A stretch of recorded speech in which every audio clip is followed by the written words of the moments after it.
This is the Greg Bedard Patriots Podcast with Nick Cattles.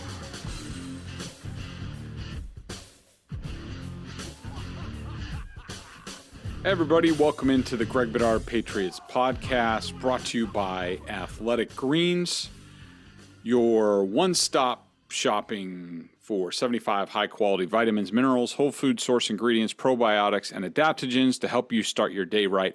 We are back. Hopefully we are back on the 2-day-a-week schedule.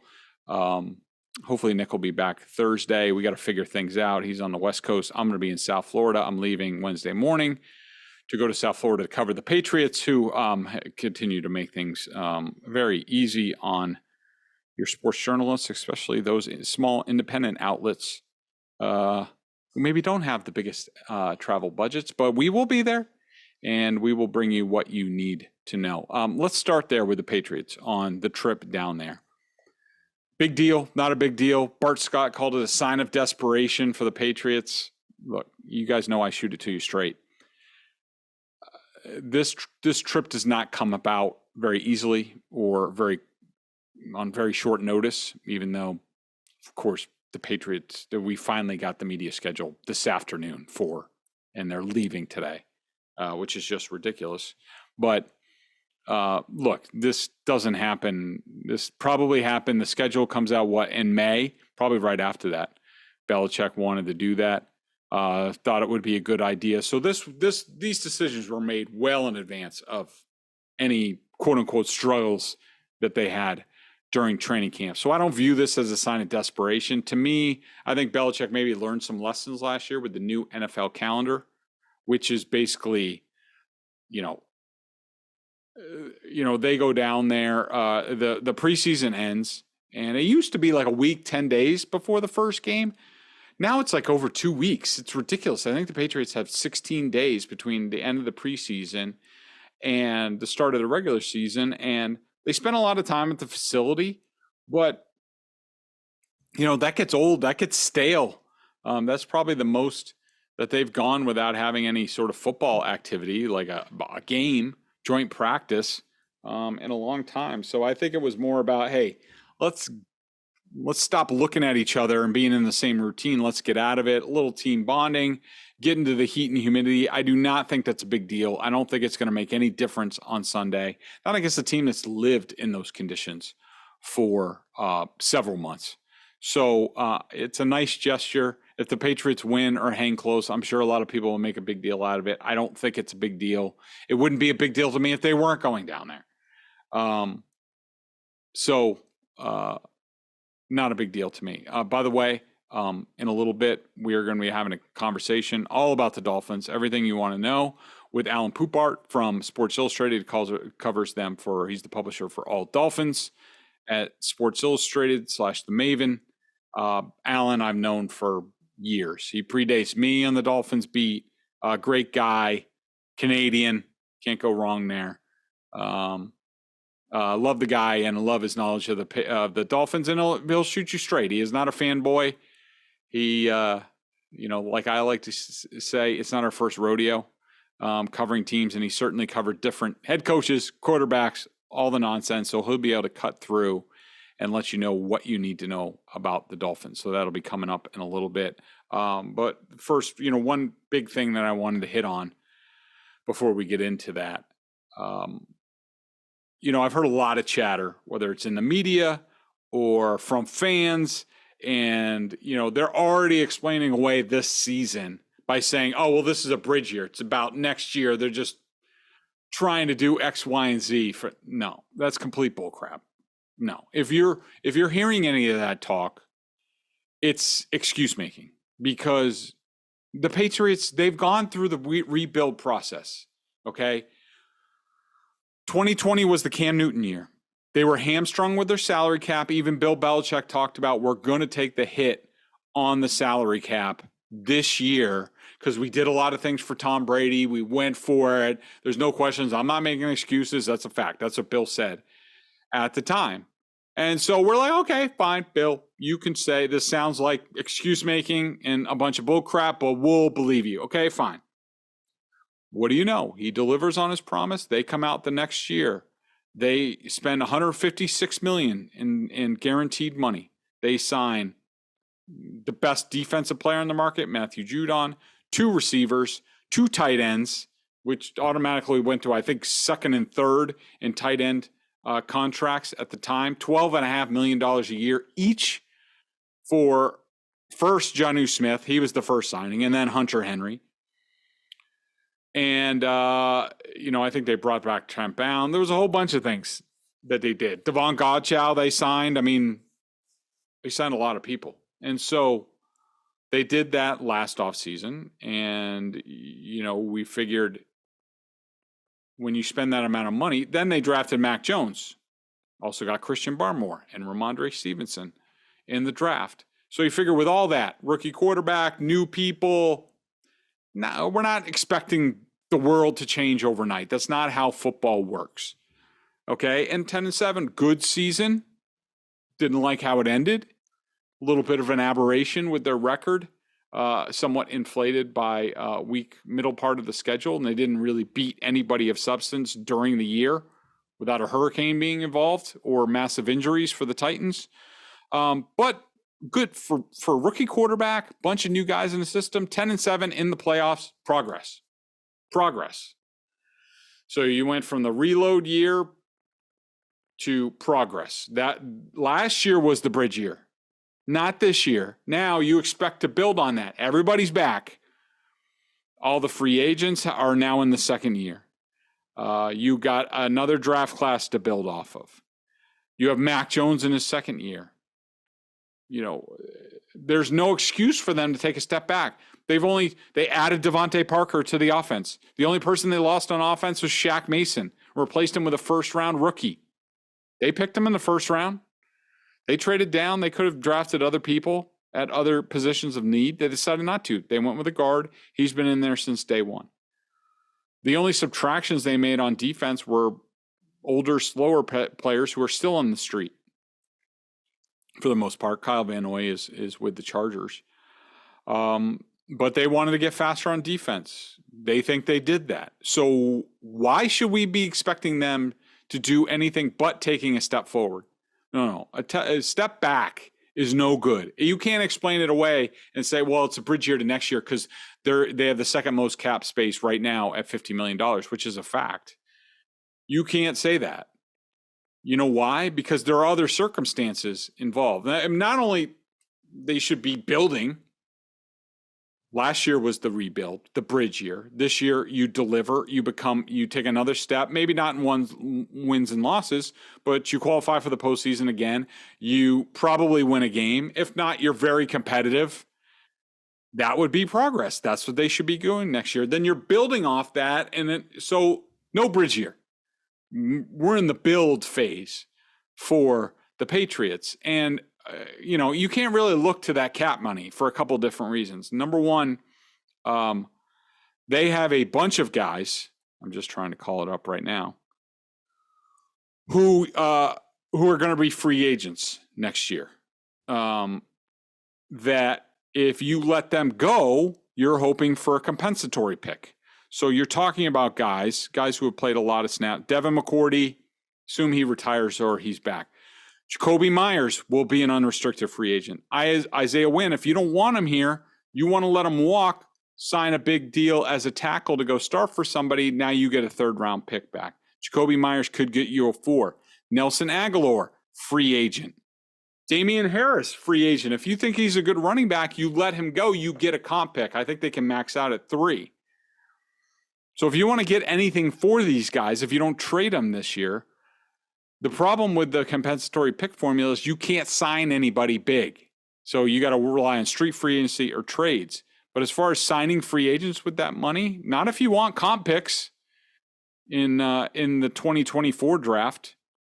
And the other thing you have to keep an eye out on is that you have guys, if you want to retain them, guys who are going to be free agents in 2024, who you would need to extend this coming off season, or at least going into next year. Kyle Duggar. A lot of people think he's going to be a Pro Bowler this year. You want him around, he's going to be an unrestricted free agent in 2024. Hunter Henry. Anybody see any tight ends in the pipeline ready to replace him? Think Jonnu Smith is going to be ready to do it? Probably not. Going to need to extend him. Juwan Bentley? Any other linebacker options on the team right now? Maybe Cam McGrone if he uses the practice squad, but you don't know. Mike Owenu, unrestricted free agent 2024. Kendrick Bourne, Devontae Parker, Trent Brown. These are a lot of guys that might need to be extended next offseason. So for a few different reasons. Number one, they're in the progress building phase right now as a team. Last year was treading water or just hoping to set the foundation. This year is a build year to next year. It's not a bridge year. It's a build year. They should be contenders next year. Playoffs last year, win a playoff game, become contenders. So this is not, they can't take a step back here, even if it's a step back to go forward. And then also you have unrestricted free agents that you don't want to sign free agents to offset the compensatory pick formula. And you have guys who are going to become free agents in 2024 that you need to start extending if you believe in some of the talent you have acquired on this team. So that's that for now. We will be back with a Dolphins preview. But first, Athletic Greens. I started taking AG1 because I wanted to make sure I was getting all the vitamins and nutritional supplements I needed in one place. Now I've been on it for a month and I love it. It doesn't taste like it's super healthy. It has kind of a mild tropical taste, a little minty, and I actually look forward to it each morning. So what is this stuff? With one delicious scoop of AG1, you're absorbing 75 high-quality vitamins, minerals, whole food source ingredients, probiotics, and adaptogens to help you start your day right. This special blend of ingredients supports your gut health, your nervous system, your immune system, your energy, recovery, focus, and aging, all the things you're looking for. I take it first thing in the morning. It's now part of my morning routine, and I'd be lost without it. It contains less than 1 gram of sugar, no GMOs, no nasty chemicals, or anything artificial, while still tasting good. Right now, it's time to reclaim your health and arm your immune system with convenient daily nutrition. Just 1 scoop in a cup of water every day. That's it. No need for a million different pills and supplements to look out for your health. To make it easy, Athletic Greens is going to give you a free 1-year supply of immune-supporting vitamin D and 5 free travel packs with your first purchase. All you have to do is visit athleticgreens.com/Bedard. Again, that's athleticgreens.com/Bedard. Take ownership over your health and pick up the ultimate daily nutritional insurance. Hey, welcome back into the Greg Bedard Patriots Podcast. We are very proud and honored to bring in our old friend of years and tears, Alain Poupart, the publisher of All Dolphins for Sports Illustrated. Poop, how long have you been on the Dolphins beat? I mean, you predated me, I think, at least by a couple of years. Are you calling me old? Is the way we're doing now? We're both old. Man, yeah. On a full-time basis through various outlets, publications, online, what have you. Actually, my first year was 1989. So we do the math real quick. That's 33 years. Yeah. There you go. Yeah. So you've seen a lot of iterations of the Dolphins and coaches and quarterbacks. It's since Marino.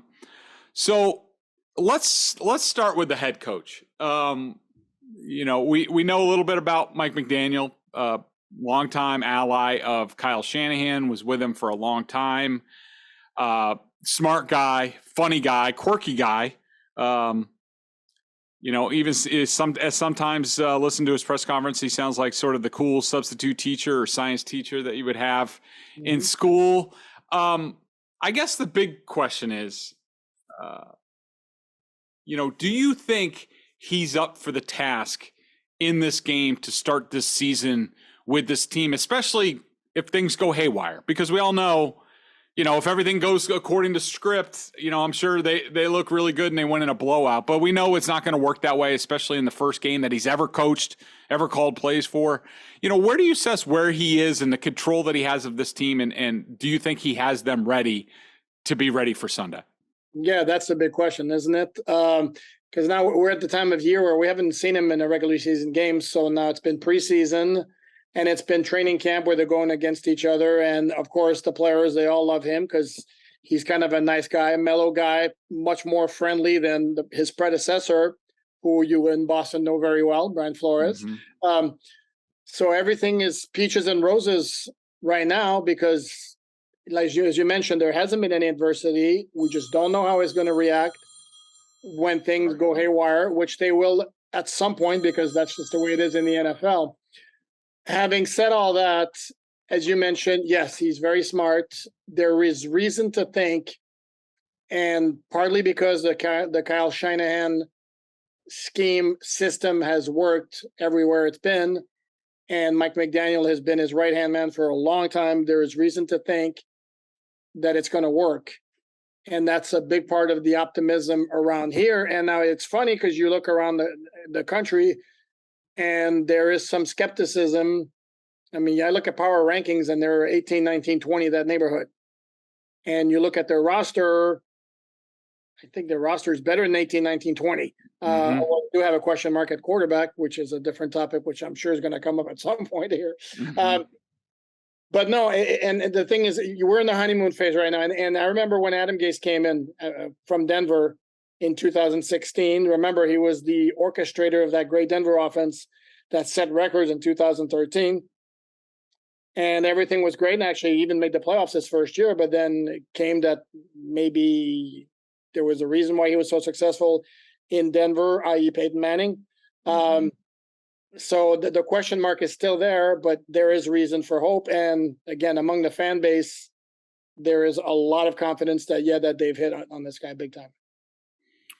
Yeah, it'll certainly be interesting. I mean, I'm a fan of, Kyle, and, you look at that tree, it's all, very successful, and guys hit the ground running. And it seems like, they prepare for a lot of different things. They talk through a lot of different scenarios. And so it'll certainly be interesting to see because, we know Mike talked about the one loss disparity between Belichick and himself. So it'll be interesting to see.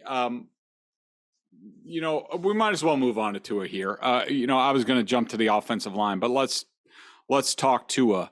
Have you noticed a tangible difference in Tua from where he was under the previous coaching staff to his not only his confidence level but also execution level under these guys?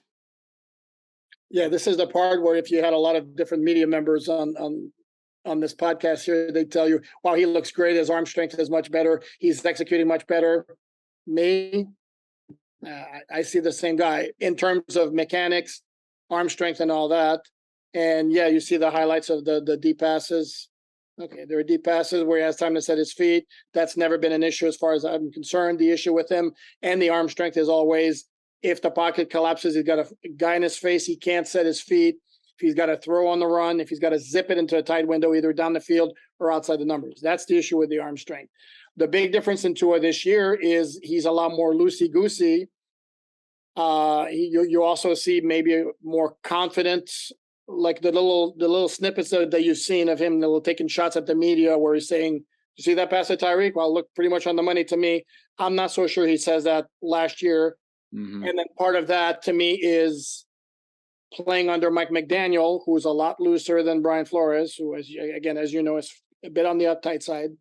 Mm-hmm. And the other part of that is that everybody in the Dolphin organization has been pumping to his tires since the offseason, and that started when Mike McDaniel was hired. And if you saw on social media, him FaceTiming Tua on the plane on the way here to South Florida to sign the papers and do his press conference.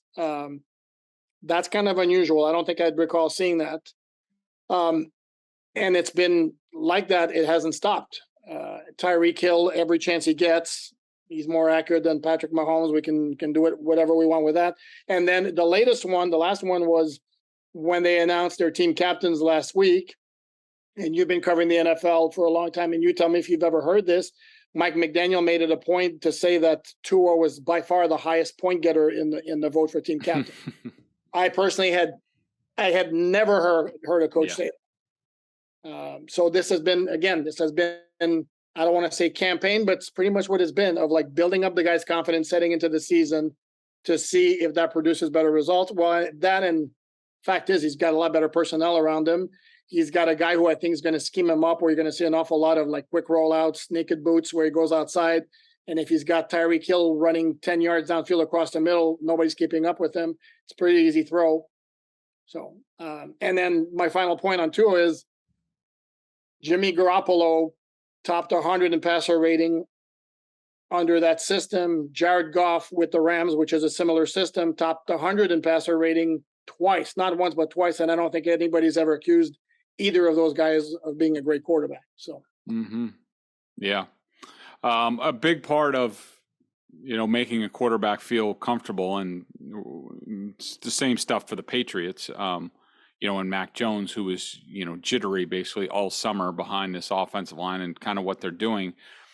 Tell me about the Dolphins offensive line. I know they brought in Armstead. I think they moved Jackson to the right side, to right tackle. How do you feel? How has this offensive line acclimated to sort of the new offensive system, and how do you think they've looked? Are there areas that you expect the Patriots to exploit up there?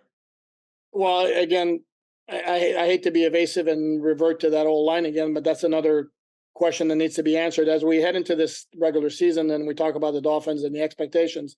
Well, one of the great unknown is the offensive line. Armstead didn't play down in the preseason. Which kind of makes sense because he's a bit on the older side. He's got an injury history. The scheme, by all accounts and by all measures, fits some of their guys better, including the aforementioned Austin Jackson, who really didn't look good at left tackle last year.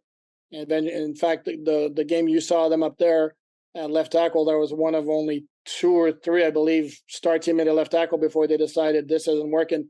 We got to move him inside. Now he's playing at right tackle. Again, by what I saw in training camp and the practices and the preseason, looks better. Not ready to say he's a Pro Bowl player. But that's the big question. Will the offensive line hold up? It's pretty difficult for it to be worse than it was last year, even though I'm of the belief it wasn't quite the nightmare that a lot of people make it out to be. It wasn't good. And it's pretty safe to say it's going to be better. Let's say it was 28th, like inefficiency around the league last year, even though some metrics had a 32nd. I'll put it 28th. Let's say it can jump to 15th, and that might be good enough to get what they want to get done accomplished offensively. What do you on the offensive line? Connor Williams is center. If the Patriots look at that as a sort of a weak spot and they put Christian Barmore over him and or do a bunch of like A gap stuff, like do you think he can handle that week one? Yeah, he'd be, if I have concerns on the offensive line, I think he'd be a guy I would look to. I think Jackson's going to be okay at right tackle. I like Robert Hunt at right guard.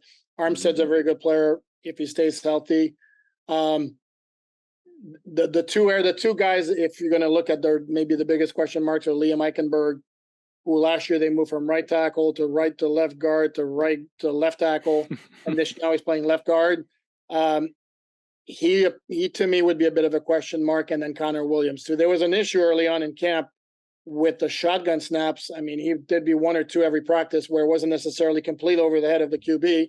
Jeez. But like Tua would have to reach up to go get it, and it would kind of throw off the timing of the play. That calmed down, let's say, the last week of practice, and it didn't surface in the preseason games. Having said that, there were a couple of times in practice I saw him in one-on-one matchups where he got moved around pretty well. So, yeah, he would be a guy, if anybody's going to be exploited on the offensive line by the Patriots in week one, yeah, Connor Williams would be a good guy to look at. Give me a guy on each side of the ball, offense and defense, who could be sort of, X factors in this game. And how do you feel about the defense overall? Seems like they're a little weak with the Byron Jones injury at cornerback, but it seems like they have some guys to get by and, early on. What do you think? Yeah, the problem with that is that what they like to do on defense is be hyper aggressive up front. Yeah. And what allows them to do that is they have 2 complete studs as cover corners with X and Byron Jones. And Byron Jones doesn't get the credit he deserves because he doesn't get picks. And it's glaring how much he doesn't get picks. But the dude can cover. So they can feel pretty comfortable leaving those 2 guys on an island and do what you want to do with the other guys. Well, Byron Jones not there anymore. Now, do you move Nick Needham, their slot corner, over to the outside? And if you do that, then who plays the nickel spot? And if it's not Nick Needham, then you're looking at either Keon Crossan, who was a special teams guy with the Texans and the Giants before they signed him, Noah Benogany, whose first 2 years in the NFL after being a first-round pick were, how can I put this very delicately, less than ideal. Or Kader Kahu, who's a rookie free agent from Texas A&M Commerce, which is a great success story to make the team as a rookie from a D2 school, but you really want him out there starting in his first NFL game? I'm not sure. So that's a concern to me. And I can tell you down here, the folks in Boston aren't going to like this, but everybody's looking at this game and saying the Byron Jones injury is really going to be a problem. Not against the Patriots because they don't have any good wide receivers, but when in the next few weeks when they play the Ravens, the Bills, and the Bengals.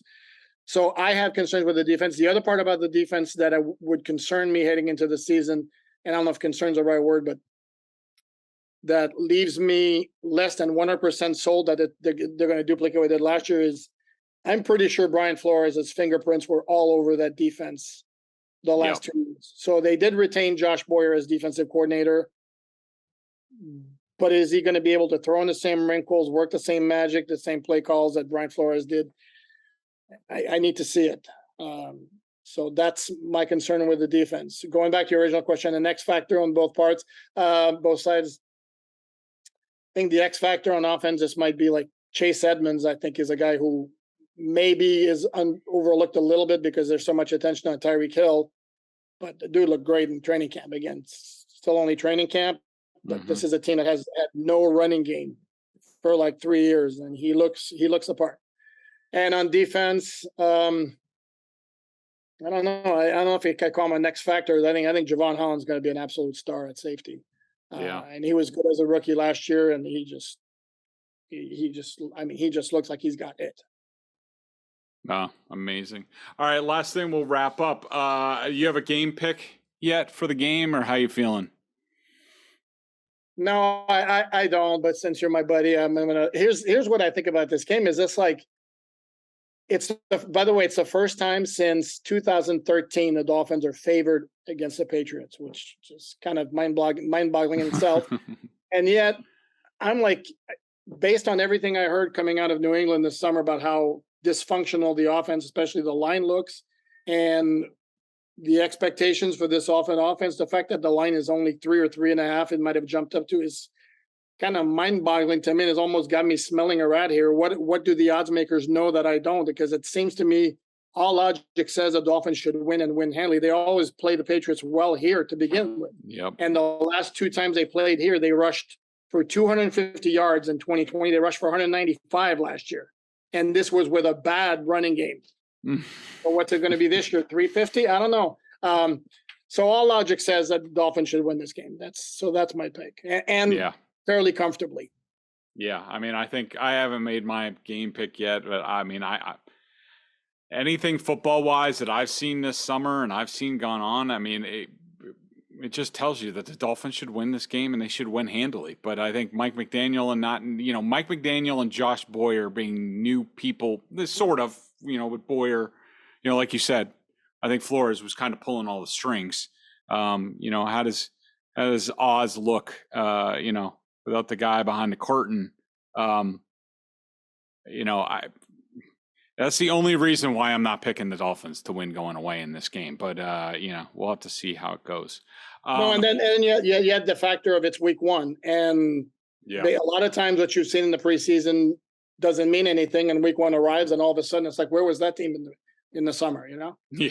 I wish I would have, if I would have seen a good Patriots offense the entire summer, maybe I might be on that train, but I did not.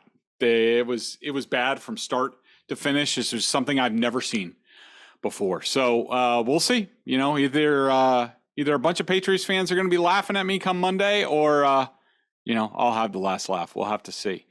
Alan, thanks so much for joining us. Appreciate it. Hope the family's well. Can't wait to see you this weekend, and hopefully we get a good one.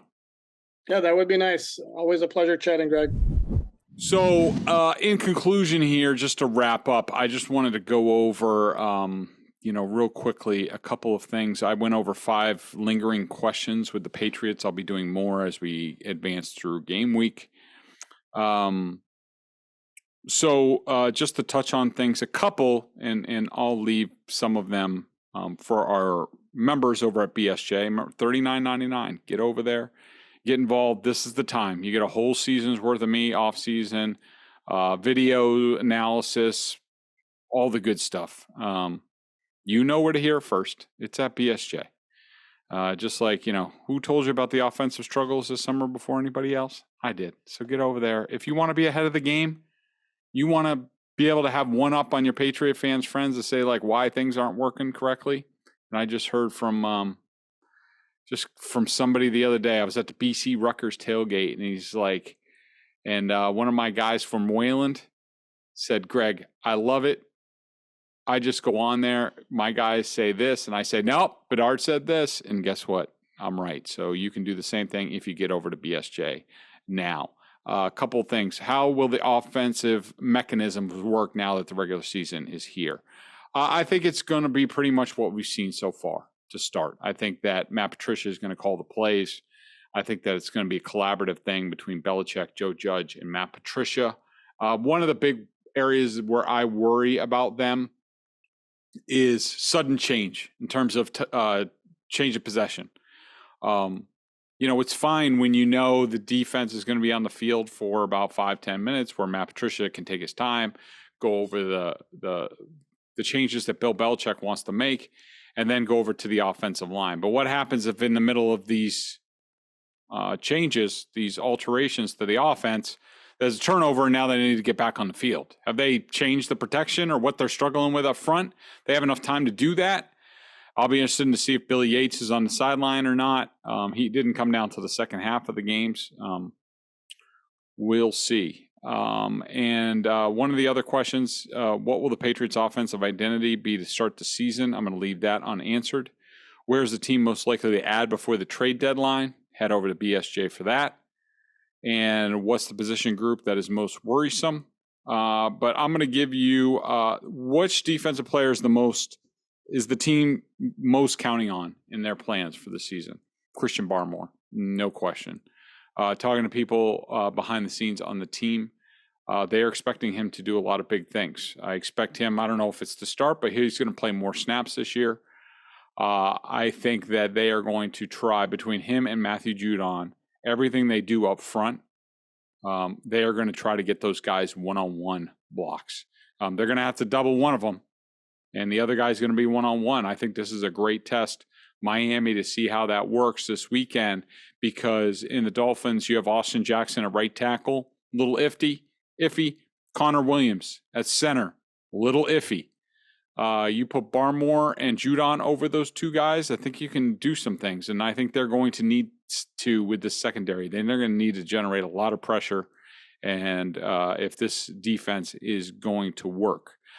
So that will do it for this week's edition of the Greg Bedard Patriots Podcast, brought to you by Athletic Greens and betonline.ag. Thanks, everybody. We will be back, I think, on Thursday with Nick to preview the game a little bit more. It's coming. Get excited. We don't know what we're going to see out of the Patriots, but hey, everybody's optimistic going into week 1. Everyone's 0-0. And I will also bring you reporting from South Florida. So make sure you tune in. Oh, and by the way, before I go, I want to thank everybody for listening to the podcast, first and foremost, but the New England Sports Survey came out, and a couple of different things. Your boy got 13% of the vote to come in tied for third. Last year, I was in third place at 10%, up to 13% this year. So thank you very much. I was the highest rated Patriots beat writer, right ahead of Karen Garrigan and Mike Reese, who are tremendous and also deserve votes. Good to see them up there. Two writers who I have a ton of respect for. And also, what is your favorite local sports podcast? Coming in second with a bullet, the Greg Bedard Patriots Podcast with Nick Cattles, right behind Tommy Kern's Patriot Talk, which also is very good. I listen to it also. Locked On Celtics from Corrales is right behind us. But yeah, that's huge. We're up to second place at 9%. I think last year we were about sixth at 6%. So yeah, sixth at 6%. We're up to second and 9% now. Can't thank you guys enough. Thanks for listening. Tell your friends and get involved and give us a rate, review, all that good stuff on there. Appreciate your support, and we will see you next time.